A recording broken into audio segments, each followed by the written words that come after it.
Brothers and sisters, greetings. Welcome back to another video from us. We are trusting and hoping and believing that all is well with you. We are coming to you with news from Niger.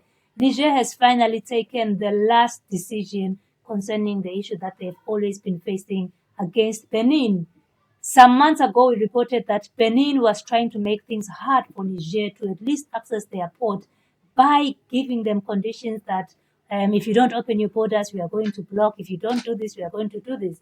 And at some point, Niger was like, you know what? We have an agreement with China to send some oil, $400 million worth of oil to be sent to China. And because now the only way that we can do it is through your port, China intervene, talk to Benin. If they can allow us to continue with the pipeline project, well, good for them, good for you. But if not, we'll have to close. We are not reopening our borders because it is a threat to our own sovereignty and our own safety. We have been told and we have been seeing that France has been harboring their army, their military to come and invade. There's even terrorists on that other side of Benin who are going to invade our own side if we open our borders. So there's no way we are going to loosen up and put a threat on our country. A good decision by General Abdurrahman Tiani, because his people come first in everything, whether it's money, whether it's what, the people have to be the ones who are the beneficiaries. So they were ready to lose 400 million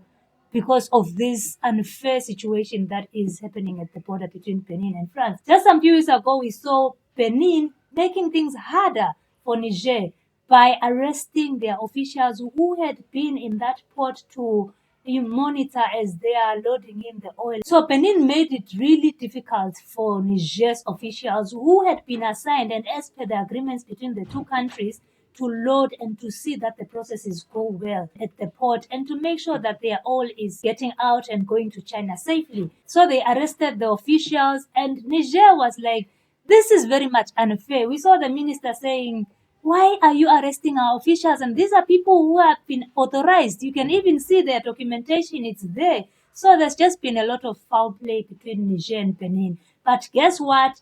General is general, and whatever decision he makes is for his own people. He said, eventually, finally, let us close this nonsensical deal. It's just useless and pointless to us. If we lose these millions, well and good, because we cannot back down just because of some money. We are closing this nonsensical deal. And this is what happened between the two countries. The head of state's decision was prompted by suspicions that Niger's crude oil was being stolen. We can't sit back and watch our oil being stolen by others because we are not present where it is loaded, Niger's oil minister said.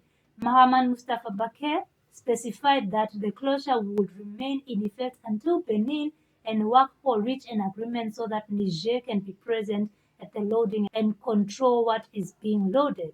This decision came shortly after the arrest in Benin of 5 Nigerians accused of fraudulently entering the terminal of the Benin-Niger pipeline. Niamey said they were on official mission to supervise and control the loading of Nigerian crude oil. So you see, since the arrest of these officials, they were like, now we'll be loading this oil on your behalf when you are not there. How do I even trust that you load? Actually, how they said it was being stolen. One, you can steal my oil. The next thing, you can sabotage this mission by putting some water, I don't know, some chemicals into the oil. Just a lot can go on there. And then if I'm not there to monitor to see that everything goes on the right way, how do you want me to trust you that you do a good job? And you've been sabotaging me all this. Actually, the reason why they closed the said it's because it was being stolen by these guys. Because Benin. Yeah, because what was happening is you are not there, and when you're not there, these people are diverting some. So what is getting to the, the ship is not what you were expecting, and the crazy thing is this was a whole plan because there's no way you can arrest officials in which Niamey is saying that those are officials, and you are saying they are intruders. Of course, they have even they have the badge. You can see this. They have the ID. They have the permits, and you are arresting them saying that they are not officials or they are not allowed. It's crazy. So I think what the solution to this will be to be done with Just get it out. support Yeah. and continue using Togo Yeah. with clear guidelines and all that. And because Togo has accepted, I think the biggest work will be constructing another pipeline from Niamey or from Niger up to Togo. Yeah. Which is fine if they can get. China was the one that was given this project. They can still remove it and divert it to Togo. Yeah, So I think that's the idea. I mean, it's been a huge sabotage for Niger, and it's just unfortunate that these guys are trying by all means to make sure that this thing doesn't work. And Abdurrahman Chani, we trust you, General, because you always do things for the people. If this doesn't work, we are cancelling it, we are putting it on hold until we get a proper solution to it. And we are looking forward to what step you will take towards this kind of sabotage, because it's just ridiculous.